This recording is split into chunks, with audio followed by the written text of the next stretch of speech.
Smart city बनता है, यहां में घर नहीं।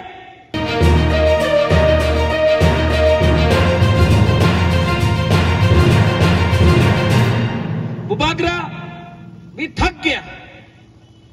अब ये हमारा लास्ट फाइट है और मैं आपको बोलना चाहता हूं, पूरा जिंदगी किसी का नौकरी करने से अच्छा, पूरा जिंदगी किसी का गुलामी करने से अच्छा है कि एक बार अपना अधिकार के लिए, अपना कॉन्स्टिट्यूशनल राइट के लिए एक बार आप लोग फाइट करो।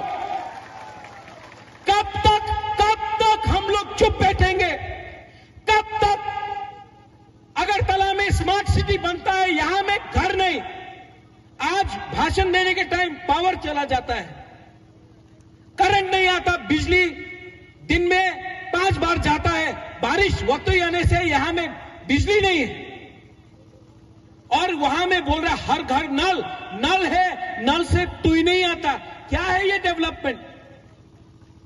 क्या है? और ये लोग मंत्री लोग, एमएलए लोग कहां है? कहां है ये मंत्री और एमएलए लोग?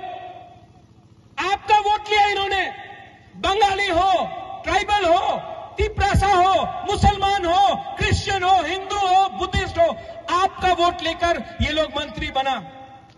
आज क्या देखता है? यहां में पुलिस है, पुलिस का सामने देखकर पुलिस को सैल्यूट मांगता है, बस फैसिलिटी मांगता है, सैल्यूट चाहिए, बंगला चाहिए, गाड़ी चाहिए।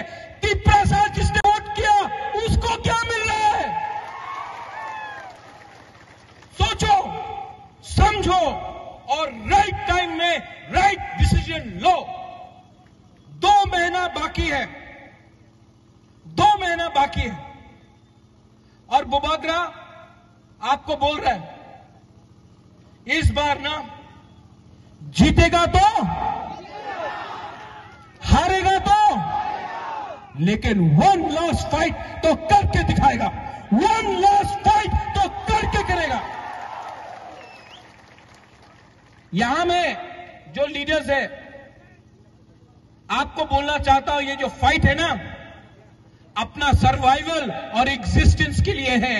ये फाइट अब मंत्री, एमएलए और चीफ मिनिस्टर, एमपी बनने के लिए नहीं है।